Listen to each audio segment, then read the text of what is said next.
Thank you, Carol. And as a panelist, I had a chance to see some of the people who were coming on, and I just want to say hello to my friends and colleagues, those people who we've had a chance to work with over the last decade, and it's so good to see you again. I miss you, and so thanks for joining us.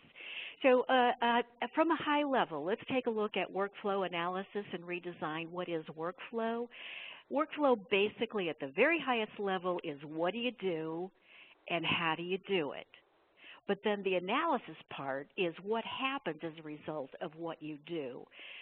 We're going to get down into the weeds for a little bit today. We'll go high level, and then we're going to get down and really study some detail on what some other folks like you have looked at in their workflow. Mainly, what were their pain points? What did they find? How did the analysis help them out?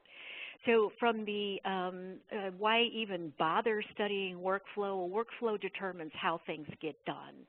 Each person in the practice or in the organization has his or her own value, whether that's in a paper-based environment or transitioning into an EHR or a health IT environment. Even as it starts from check-in to check-out, who manages, who touches the patient, how is the documentation captured, who is managing the orders, and the orders, for example, if you drill down into the weeds and the orders too, you can find out where are the orders embedded, and how do the orders turn into authorizations if the payer requires pre-authorizations, and then if you can't find the pre-authorizations, how are you going to be able to drill that all the way through remittance and posting? We'll get into that in greater detail today. What we find in our workflow analysis is that each person in every department does things a little bit differently, and that is okay in a paper environment. It gets a little bit tricky when we move into an EHR because a little bit of difference might mean that you're putting information into a different field, you're using different words, you're using a different drop-down menu, you're using different templates, and that really drives a lot of the reports, especially the reports that you're needing for meaningful use or for UDS reporting or for hospital productivity or for practice productivity. Workflow isn't just what happens from people. It's also driven by processes and especially by paper triggers. So a paper trigger, you guys already have heard this one many times. You see paper, it tells you to do something. You see paper on the back of an exam room door. It says that the nurse has already completed the nurse intake and the patient is ready for the physician to take a look, to go into the exam room. In an EHR, the information can be embedded in lots of fields. Most recently, we were called in to take a look at the workflow for a practice that had identified $1.4 million in lost accounts receivable. That is a huge pain point for them. So what we learned at a high level is that looking at the EHR, they were transferring paper workflows into the EHR. So for example, in a paper workflow, many times the physician or the provider will include an order in the note and then give the note, the progress note, to the medical assistant, and the medical assistant reads the progress note and then facilitates the ordering of many of what the doctor has recommended. In an EHR, orders have to go into a specific place. So what had happened with this particular practice is that the orders were embedded in multiple templates.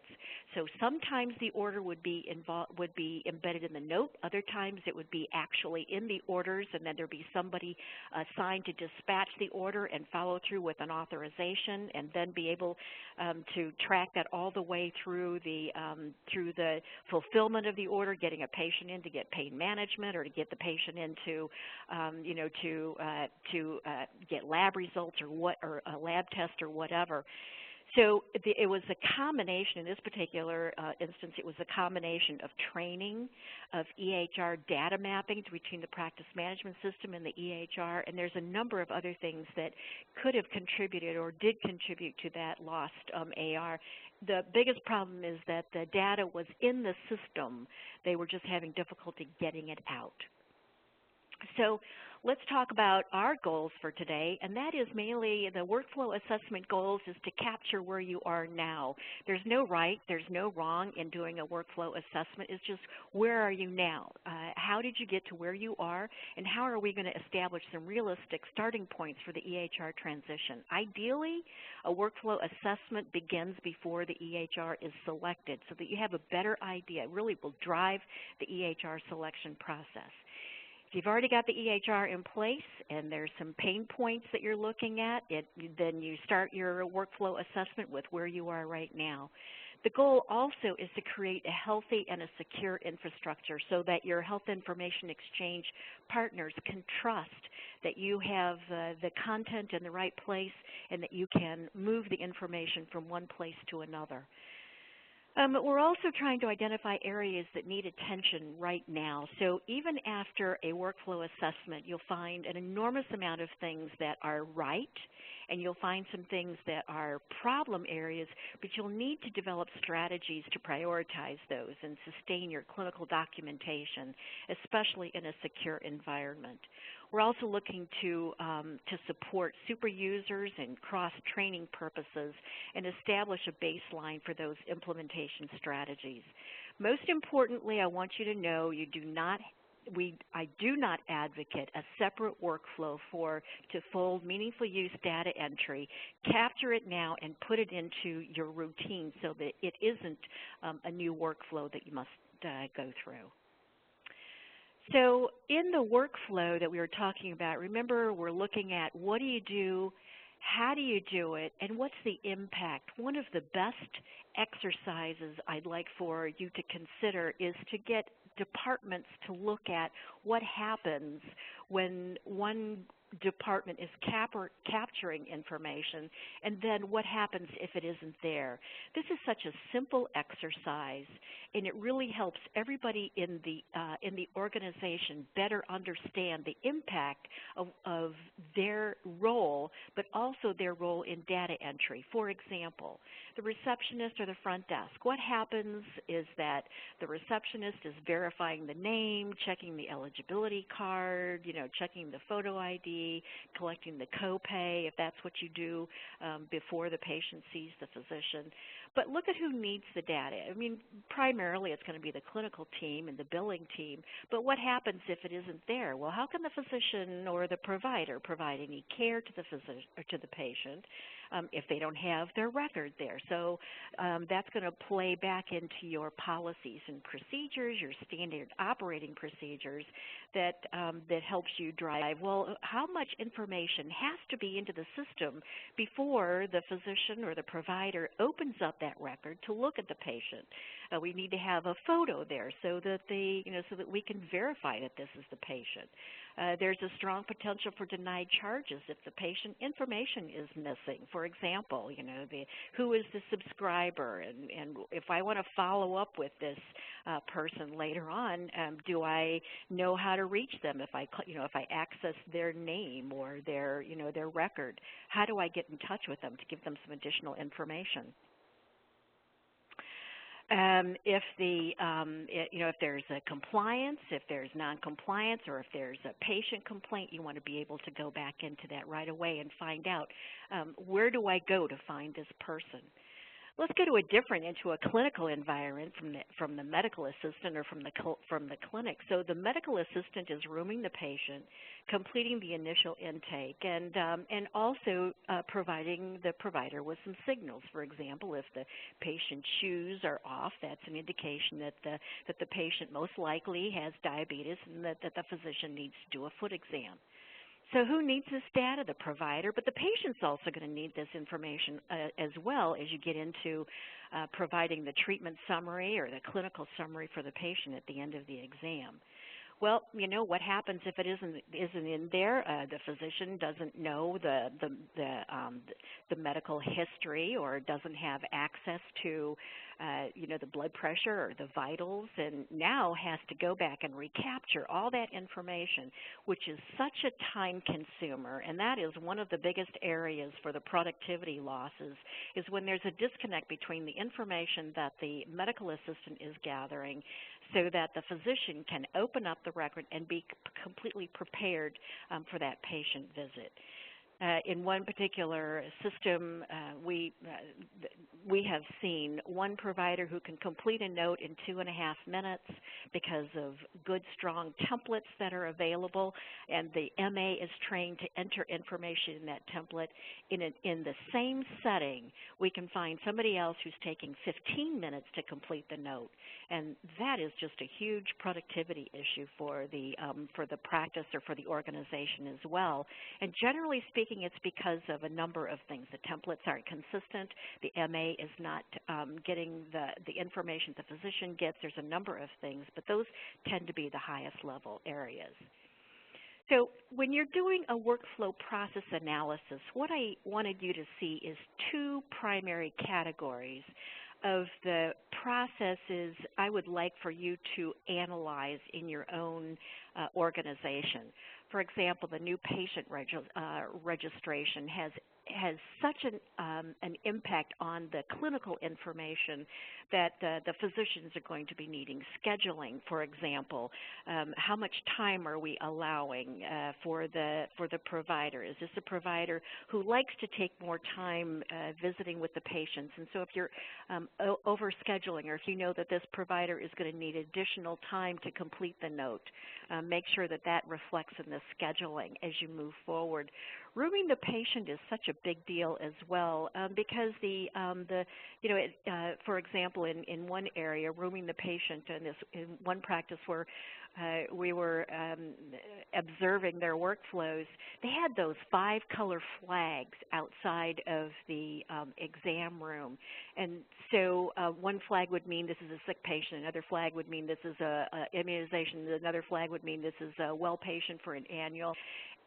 Those things, don't take those away. Those are really important components, but also rooming the patient is an opportunity for the MA to really capture a lot of that information into the system that is needed for meaningful use reporting.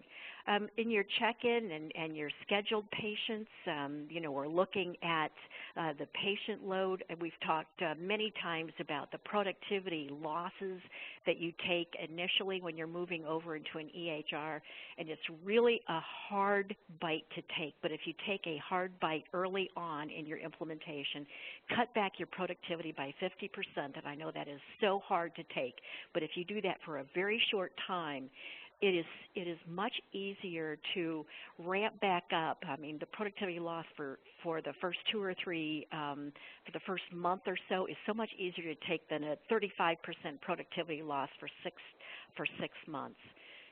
The check-in and the check-out process, take a look at that as well. The urgent care check-in for especially after hours. What is your operational processes? How do you gather that information? How do you do a recall visit, which is really critical, especially for OBGYNs, gastroenterology, it's their bread and butter, cardiology, and oncology, especially the recall visit. What am I going to do the next time? How are we going to get the patient back in? Is this a weekly visit? Is this a daily visit? Is it going to be once a year or twice a year? And that system can really help you out with that. The patient payment is where we really can get down into the weeds. So are you collecting a copay before the patient goes in to see the provider? And if so, have you run an eligibility check the day before or 2 days before? And that really plays into your 5010s and whether or not your vendor is moving forward from the 4010s into the 5010s. And I know that's a whole different discussion, but that also is something for you to take a look at in your workflow analysis. And then the messaging, your incoming calls, is really a big deal because in the practice, an EHR does not take the place of normal conversation. You still need to be able to talk to people, but look at the 3 or 4 primary reasons people are calling in, because once you go into an EHR, there's this great messaging component that will help you track those messages so they don't get lost in sticky notes or in paper messages, and you have a great trail of information for you when you need to go back and revisit that patient's phone call. In the clinical environment, the medical office assistant or the MA intake is almost always the most critical starting point for productivity, because if the MA is is pulling in all of the critical data, especially before seeing before the provider sees the patient, the MA can be such a great, valuable asset. But the other reason you want to do this is that a lot of the providers say, you know, when we go live into the EHR, this is something my MA can do. You really need to get an idea of the load that the MAs are taking in a paper environment and what they're going to be doing in an EHR as well. Get them trained. The MA, that is a value that you will reap over and over again, is that the MAs understand how the system works, but that they are trained as a team with the providers so that they understand how the providers are capturing information, but also that the MAs are capturing the correct information and putting it into the correct fields, and that they're using the dictionary or the language that you all agree upon. So the patient visit types, the point of care documentation that the MAs are taking almost always has to include the vitals, at least the problem list, and some of the things that the physicians are doing as well. So I misspoke. I'm going to go back to the point of care documentation. The vitals are already taken by the MA. The problem list is something that the MA might be taking. The medications and the allergies also are something that the MA needs to document, and to some extent the medical history. Then we go into the physicians, where the physician or the provider's understanding of the EHR system is really boiled down into the templates or the drop-down lists, or other areas that it can be that the visit can be recorded. Not surprisingly, we are seeing a return of transcriptionists, and not on a paper, but in a digital format. So the really nice thing that we're starting to see, especially with some of the EHR vendors, is that the physician or the provider will record the review of systems, the physical exam, the provider orders using the drop-down menus, in other words, or using discrete data or structured data, and then working with a dictation service that will embed the assessment into the EHR's note. A really cool opportunity for many of the physicians, especially when taking that, completing the note and typing the note takes 14 to 15 minutes, and they just want to go back to their dictation again. I want to take you through a workflow analysis, and this one, I know there's a lot of detail in this chart creation workflow analysis. So I don't want to drill down to everything, but what I want you to see is how the clinics mapped what they were doing in a paper environment so that they could better understand what they needed to do in the electronic environment. So in this particular clinic, one of the biggest problems that the medical records folks were having is that the providers were not obtaining consent forms. So they decided to put the consent forms right in the front of the medical chart. Was that something that the providers wanted? Not at all, but it was something that the medical chart folks needed to have consent, because that was one of the areas that this particular clinic was falling down in reporting or managing their consent forms. So you can see in this blue, oval means it's a starting point, and a rectangle is an indication of a task that needs to be done.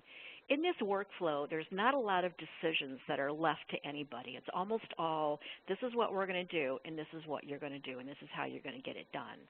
So as you can see from the blue oval, there's a lot of workflow that's in here, and actually it's broken down into a separate workflow. But for the purposes of this time with you, I wanted to pull it together into one complete picture. So the patient arrives, completes or updates any of the HIPAA forms if that's relevant, and then updates the registration information and provides payer information, and then a completely different workflow for the registration workflow. But here's what I really want you to see.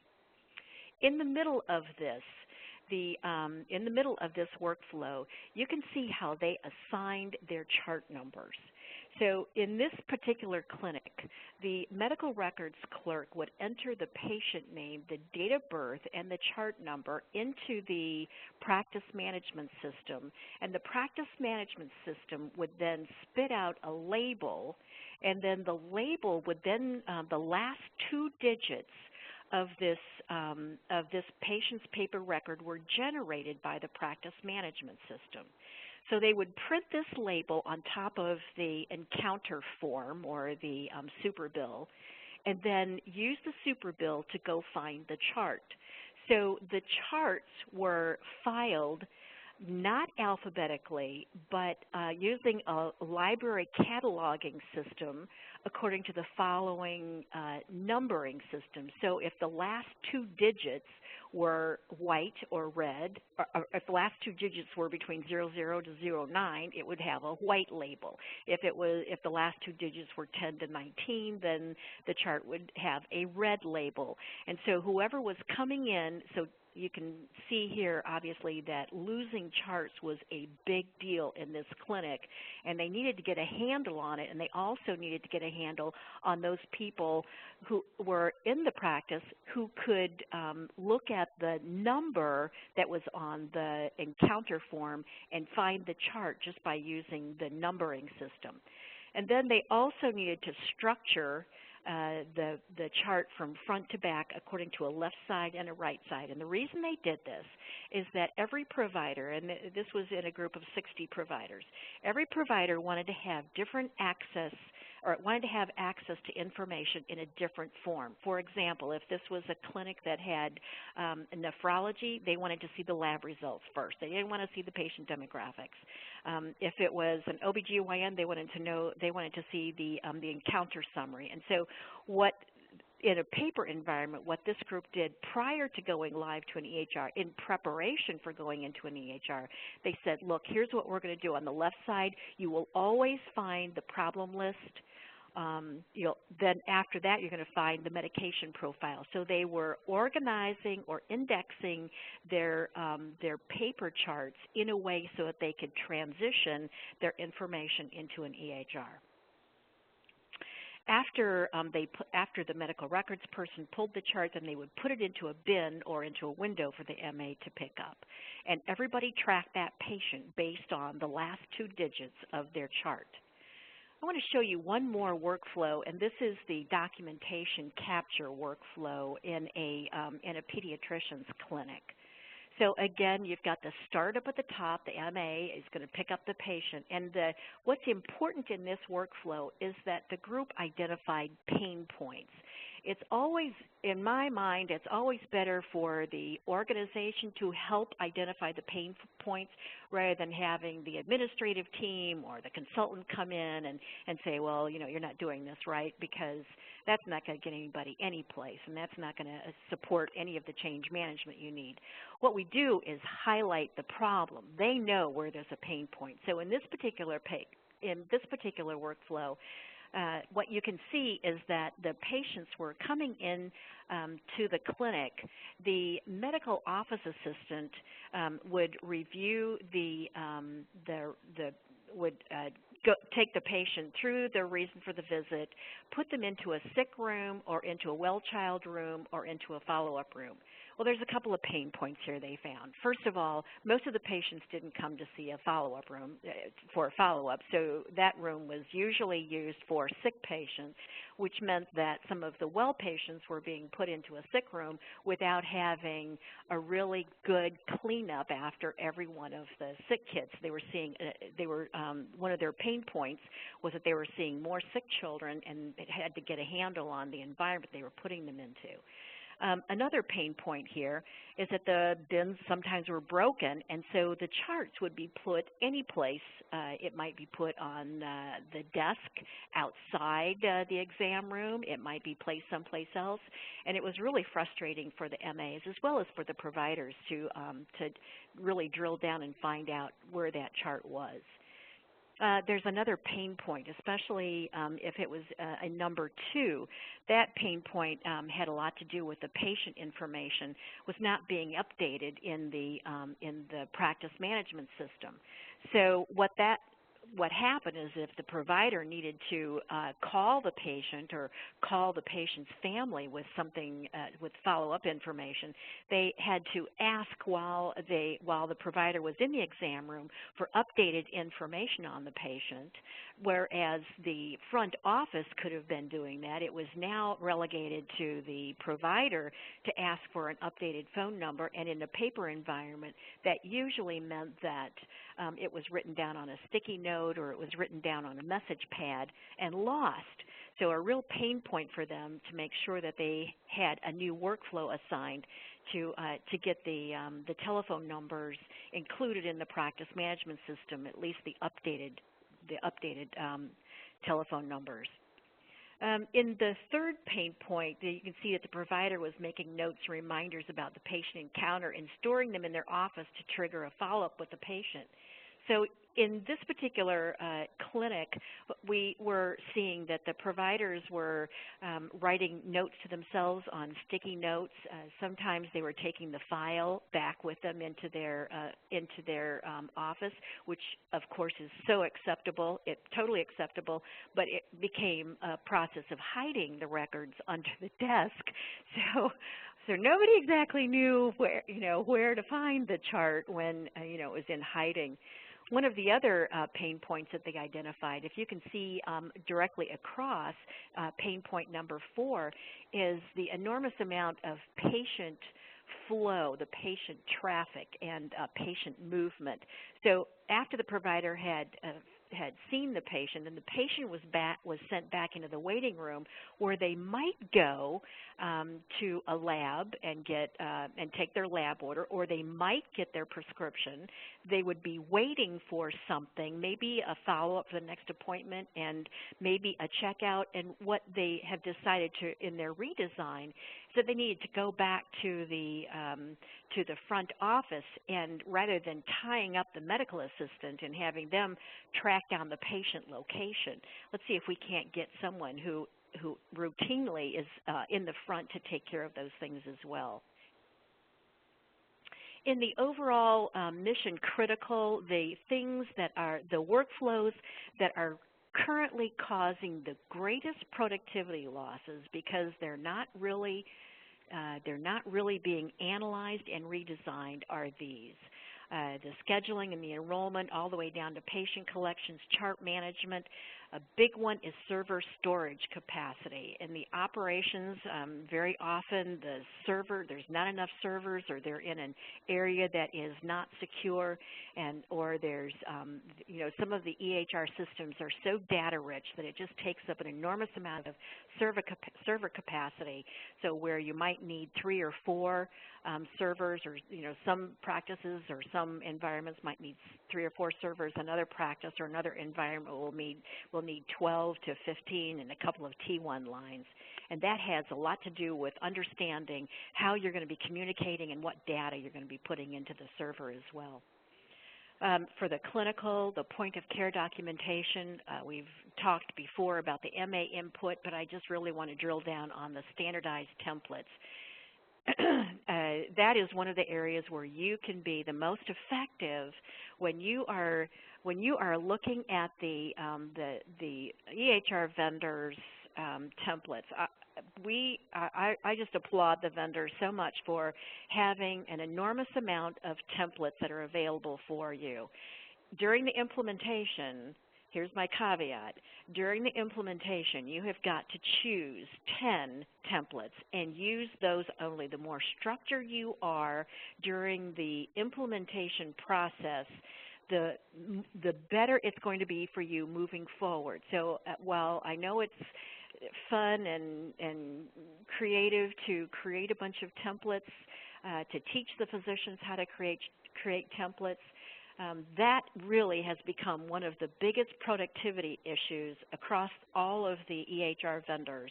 And that is because there's so many templates and people can create them on the fly my recommendation is that you get a clinical customization team. And together, that clinical customization team says no template goes out into use unless we've reviewed it and a data management person or a health information technology person has reviewed that template with our vendor to make sure that once we start using that template, we can extract data out of the system. Another area that's causing a lot of problem is orders and order entry, and that is because the orders might be embedded in the note, which means that an MA or somebody from billing has to figure out where is that order, where is it embedded, and they distrust the system. So to build trust into the system, it's imperative that you standardize the order entry process, and almost every EHR vendor has a place to order entries, for example, for prescriptions, for lab orders, and for standing orders. One of the most creative uses of standing orders I've seen is to include educational materials for patients if they're going to go get a lab test. For example, this is the amount of preparation you're going to need. You're going to be in the lab for 3 to 4 hours. Make sure that you're fasting before you come into the lab. And a standing order is one of those areas that the provider can click. It goes to the MA as an order, and the MA knows to educate the patient on next processes. So, just as a quick overview of some of the tools that we use before I get into the redesign, this is a sample of a swim lane workflow. We use a number of workflow styles, but if we were going to be mapping out like, for example, scheduling workflow, we might start with, remember, the oval this is where it starts, the oval is the ending. So the patient calls in and says, I need to see the doctor, and this is the time. So then it might go to the front office to pull the chart, and then the front office does a couple of tasks and then makes a decision. And then at the point of decision, maybe the front office is saying, well, this is a patient that needs to come in and see the physician for 15 minutes, or it looks like this is going to be a 30-minute or a 45-minute exam. So we want to make sure that we include that time in the physician's schedule, and is this a time when the physician is going to be in clinic. I wanted you to see that just so that you could get an idea of some of the swim lanes. And by the way, this process right here, I'm going to go back to this slide. This is a great way to see the cause and effect of what happens when the patient calls in, or what happens when the front office is managing their tasks, as well as the clinician's schedule.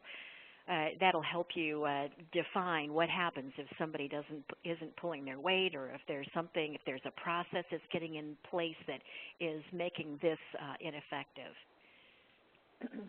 So workflow redesign really begins with a vision. And there's got to be a visionary, there's got to be a leader who says, this is what I think, or this is what I have heard our clinic or our practice is going to look like. How are we going to manage information when the paper triggers are gone? So praise the efficiencies, secure the efficiencies, but when you're redesigning, really focus on the inefficiencies. I have rarely gone into an organization where people didn't want to go into a closed door and say, let me tell you where the inefficiencies are. So it's good to listen to all of those, take it in, no judgment on the inefficiencies. That really puts a hurt on any workflow redesign if you're listening to the politics. The politics are going to be there, but you want to drill down into the workflow. The EHR decision or the EHR vendor is going to make decisions for us is not the best approach, and I would just really encourage you not to go there. What are the outcomes if you wait for the EHR vendor to make the decision for you? Well, right now the EHR vendors are pretty strapped for resources, and I'm sure you have felt that just in the support that you're getting. So if you wait for the EHR vendor to do your workflow redesign, you're going to get on-the-spot workflow revisions because they're going to see something, as well they should, and give you some idea on how to fix it. But everyone is going to do what they've always done. So you're going to get paper workflow transitioned into the EHR, and the EHR is a much different animal than the paper charts. You're going to also end up with a prolonged loss of productivity. This is where, if you wait for the EHR vendor to make those decisions for you, They will do what they will tell you what they, from their lessons learned. There are great lessons learned that they've understood, but it also ends up prolonging your productivity because your productivity as a clinic or as a physician, because they are obligated to move on to the next organization or to the next clinic, and so you are left on the spot not knowing what you don't know. So the more you learn through your workflow assessment, the closer, the tighter you can move on your productivity. If you wait for the EHR vendor, you're going to have a lost sense of direction as well, and data extraction is nearly impossible, especially when you're putting data in multiple places and you're not using the same terms for the same outcomes. The computer is not going to replace common sense, so you still have to use common sense when you're managing your redesign. I want to focus on just three basic methodologies for for project management change. And you know you're going to need this. This is actually the process of redesign. You know when you need to do redesign because somebody comes in and says our productivity is down and something has got to change. So in several of the clinics that we've seen, many of them like using Deming's principle for the PDSA, the Plan, Do, the Study, Act. So in this one, you're taking a small component, you're building a plan, you're defining the problem, and what is the opportunity that we can take for making the change. You assess the current situation and try to get down to the root cause. Now, if the root cause is because two people don't like each other, then you've got one route to solve that problem. If it's because two physicians or two providers are treating patients in different ways, then you're going to go a different route. But the root cause is what you really need to drill down to. And then get your leadership buy-in on making a change for the plan and what you're going to be doing next. Without your leadership buy-in, it's just another activity that's not going to be supported until the leaders come in and say, yeah, we're going to do this, and so participate in this. After you develop a plan, then you execute the plan on a small scale, and then you study it. You review the data, you review the outcomes, and then you take action. So this is actually a continuous loop. The PDSA looks eventually like a slinky. Another example that I really like as well is the Six Sigma approach. And in the Six Sigma process, you're defining the common problems, whether they're large or they're small. You're measuring the negative impact on the business, but really focuses on overcoming the problems. So the measure is not, even though it has a negative impact on the business or on the practice of the organization, your focus is not on the negative, but it's on what are we going to do to overcome this problem, how are we going to repair it. Then analyze as a number of people from different departments. And even in the PDSA, I really encourage you to use multiple departments in this one. Consider what the alternatives are going to be. And even if it's a crazy idea, throw it in and make sure that it's documented. And then go through the alternatives to see which one is going to be cost effective and which one is going to create the greatest return on investment for you. Then implement your prescribed solutions, and then measure the improvement in a timely manner. So you set a timeline for how quickly are we going to be improving this? Is this something we can do in 30 days? Is this something we can do in 5 days? Is this something we need to do over 6 months? There's got to be a time limit assigned to the improvement. And then the control area is where you check the effectiveness and then take remedial measures. And just like in the PDSA, this also starts looking like a slinky. You're doing this over and over again. One of the change management processes that we see from the Office of the National Coordinator, especially working with the RECs, is to use Cotter's 8-step change process. This came out of Harvard, and so you can see that there's a lot of similarities. You're creating an urgency, forming a powerful coalition, which includes your influencers. You're creating a vision for your change, and then you're communicating the vision. So in any redesign, communication is the key. to making sure that everybody's on board with you, removing the obstacles, which really means you have to identify the obstacles and then remove them as well, and creating the short-term wins. So as you can see, these processes for redesigning workflows also involve people and getting them to buy into the process. When we are redesigning workflow, not only do I like to use, I prefer the PDSA and the Six Sigma because I'm real familiar with it, but I also like to look at the vendor's training modules. So we'll go online with the vendor's permission and take a look at what they are doing to train what is their training process, what does it look like, and then we say what has to be in place in order for us to include data into this system. So whether it's how are we going to e-prescribe, then we say what is all the information that has to be in the system in a structured way for us to be able to complete this task. As you can see from all of the workflows, there's some commonality. First of all, we're going to identify what is the process that we need to do, what do we need to change, what's it going to look like, and how are we going to get there.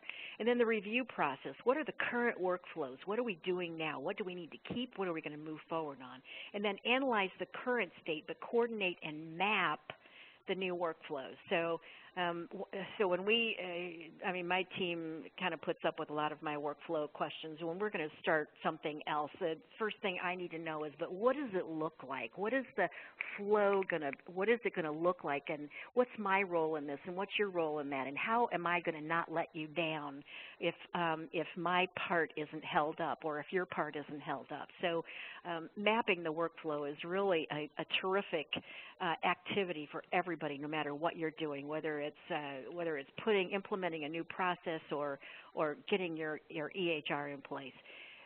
Get your approval process in place, the team think, the acceptance, get the leadership buy-in. I know that this is not a new concept to you, but it's a good reminder that once you have an idea in place, if you can get team involvement, it's going to be a much stronger redesign, and then implement it. And one of the things that I want to reinforce is the process of standardizing your implementations, or the redesign. Standardize it. Put it into workflow processes. Put it into clinical or operational SOPs. So here is an example of clinical documentation SOPs that we developed for a group. These columns are not parallel; they just happen to be two columns. So in our standard operating procedures for the medical assistants and the nurses, what we said is when you are doing an intake, when you're doing a patient intake, these are the things that you must capture, and we corresponded that with what's required for meaningful use. Then for the providers, we took a look at what are the SOPs that you need, because the providers still want to be able to use their medical training, and they still want to lean on the knowledge of many years of providing medical care to their patients. So as a group, what is the library of forms that we're going to be using, and what do the templates look like? Then define the free text. When are we going to use it, and at what place in the EHR? Almost every EHR will allow you to have places for free text. If you're using the free text instead of the structured data, you're going to have a really hard time extracting information for any reporting. Also for the SOPs, take a look at what measure are we going to be using for clinical decision support, but also what are the measures that we're going to use for disease-specific protocols.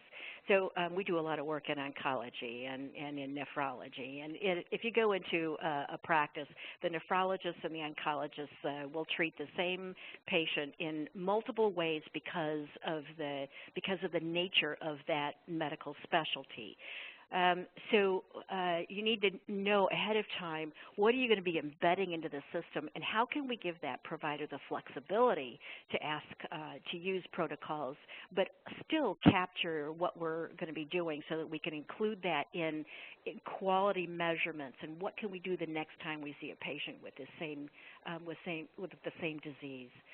Standardize your orders. Make sure that the orders are always going into the same place at the same time. That has such a huge impact on whether or not you're going to do your authorizations, how you're doing your authorizations, and how you're going to be reimbursed. Results posting, and then scanning and indexing. And we have seen so many times where scanning and indexing is relegated to the front office when someone with a strong clinical perspective has to be involved in the scanning and indexing so that the physicians and the providers know where to find their documents.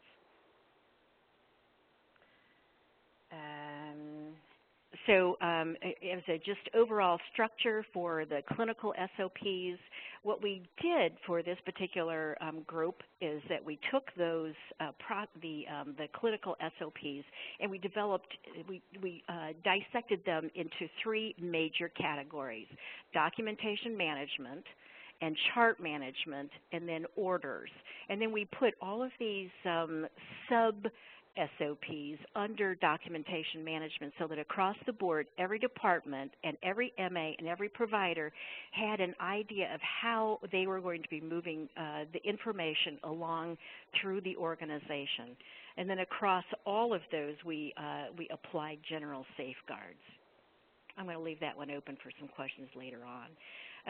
Generally speaking, in the lessons that we have learned, everyone in the healthcare setting has a different idea of how work flows. And work has flown, it has flown.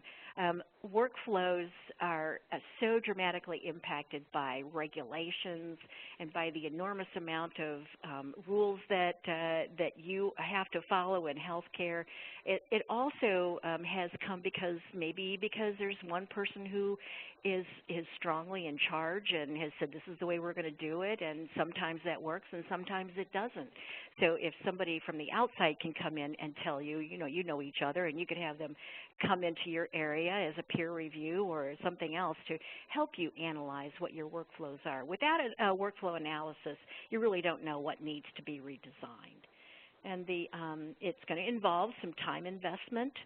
People from all departments need to participate in a workflow redesign, and sometimes they just don't know what's required because they don't know what they don't know. It's not the EHR vendor's job to redesign your workflow. Go through the EHR's online training and ask your question. What has to be in place before we can implement this step? And redesign is just an ongoing process. You start it and you lock it in, and if it's not working, use the PDSA and find something else that is working.